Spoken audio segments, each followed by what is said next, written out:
understand it, under the Fiscal Compact Treaty, the EU member states will agree to tighter fiscal controls with regard to the size of the structural deficit that they can run in their budgets. I haven't had a chance to read it through properly, which I'm on my lunch break when I go home.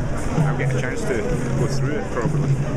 No, literally do not have a clue about it. I've heard it like on the radio, I guess, and stuff like that, but would not have a clue. I understand that it's to ensure that the member states that use the euro, that they keep their public finances in order and within certain limits.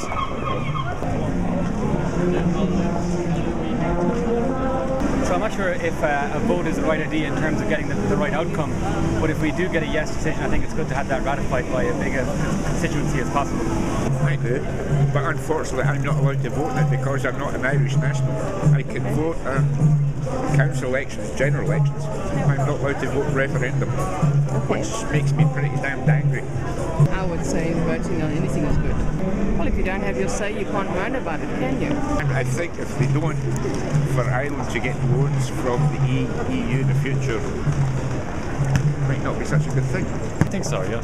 I think it's because it is going to have ramifications for the country. So I think, as I understand it, we're the only country that will be voting on it. But I think it's a good idea that people are given it a choice.